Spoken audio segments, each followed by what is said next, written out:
April dan Mei 2023. Saya dugaan kami bahkan hari ini juga elektabilitasnya stagnan atau cenderung menurun, kecuali memang partnershipnya dengan Muhaimin Iskandar itu direspon positif oleh publik di Jawa Barat, meskipun itu masih debatable karena dalam secara kasat mata misalnya base PKB dan Muhaimin Iskandar itu berada di Jawa Tengah dan Jawa Timur, itu dinyatakan oleh beberapa survei.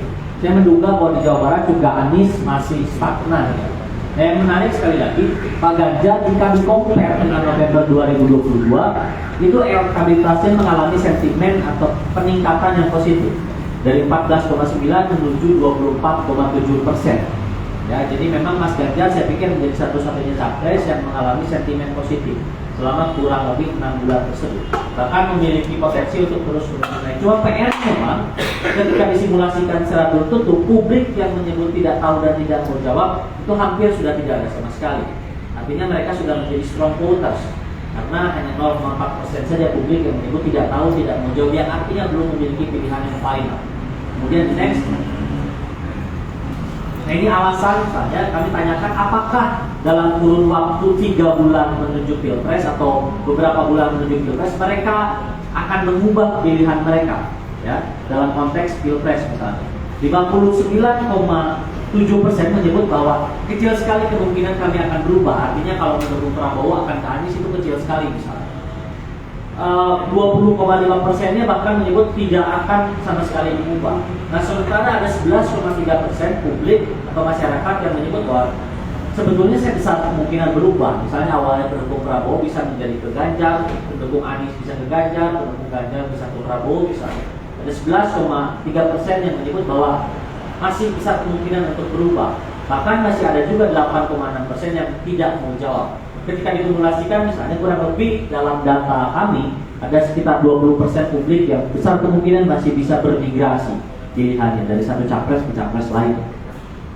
Kemudian di next, nah ini soal simulasi pasangan Bapak Ibu. Saya pikir ini juga merespon isu yang ramai ya sekarang, misalnya ya tadi soal Ridwan Kamil yang mengklaim bahwa siapapun yang berpasangan dengan yang bersangkutan akan mengalami peningkatan elektabilitas yang signifikan misalnya Jawa Barat. Ini lagi-lagi survei April ini. Kita buktikan Bapak Ibu ya, lewat data statistik misalnya, kami mensimulasikan 3 paslon Bapak Ibu ya. Misalnya, karena yang menguat tentu saja hanya 3 nama hari ini, Mas Prabowo, Pak Prabowo, Mas Ganjar dan Mas Anies, maka kami mensimulasikan.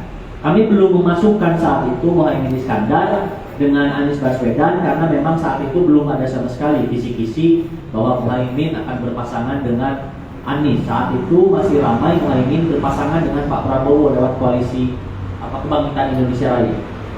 Pak Prabowo ketika disimulasikan dengan Erick Thohir itu mencapai angka yang maksimal saya rasa.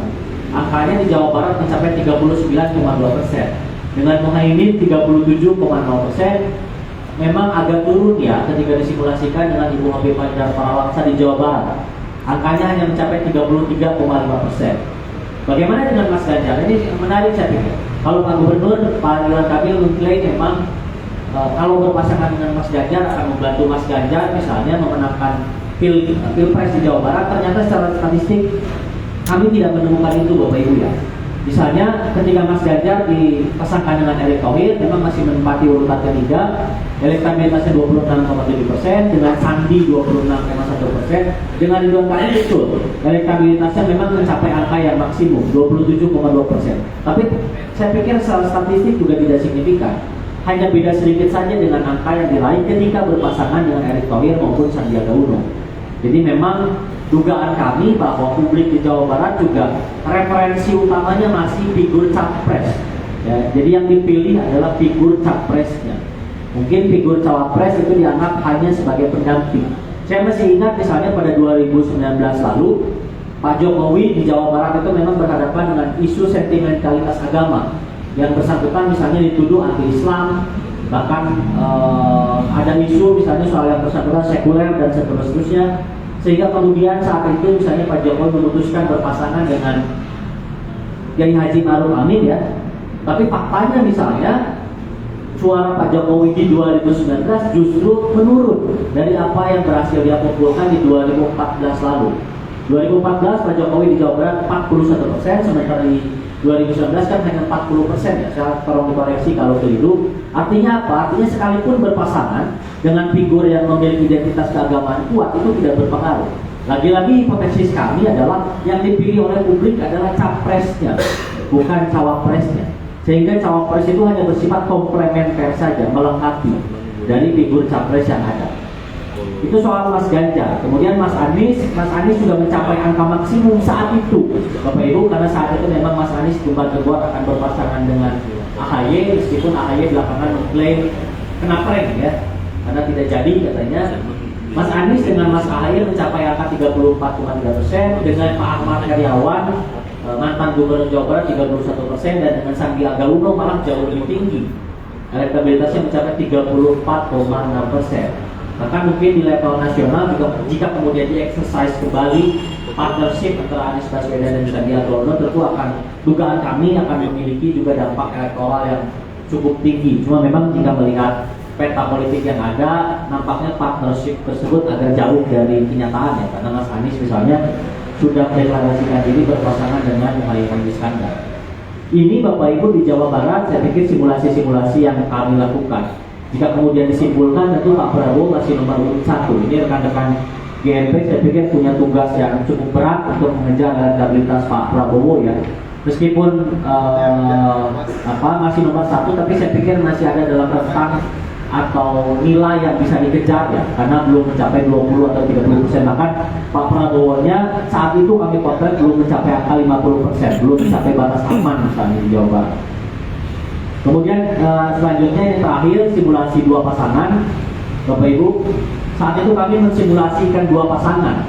Misalnya, Bapak Ibu bisa lihat di monitor, kami mensimulasikan misalnya lewat kartu bantu Ganjar Pranowo berpasangan dengan Prabowo Subianto sebagai cawapresnya, dan Anies Baswedan dengan Agus Harimurti Yudhoyono sebagai cawapresnya.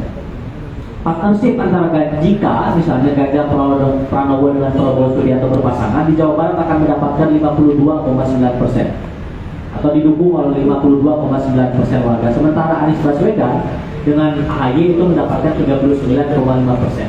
Ini jika Pilpres misalnya hanya diikuti oleh dua paslon. 7,6% publik menyatakan tidak tahu. Nah, bagaimana ketika dibalikkan misalnya Pak Prabowo jadi capresnya, Mas Ganjar jadi cawapresnya, ternyata yang berhasil didulang atau mendapatkan dukungan publik sebanyak 56,2%, 56,8%. Sementara Anies dan AHY saat itu didukung oleh 35,9% warga, dan sisanya belum mau jawab atau tidak tahu. Ini simulasi yang kami buat dalam skema dua pasangan jika jika Pilpres 2024 hanya diikuti oleh dua paslon. Itu saja mungkin sementara yang bisa saya sampaikan terkait misalnya data-data survei yang kami miliki untuk memotret misalnya dinamika ataupun eskalasi politik elektoral yang ada di Jawa Barat. Itu saja mungkin sementara saya kembalikan pada Pak Moderator. Terima kasih. Assalamualaikum warahmatullahi wabarakatuh.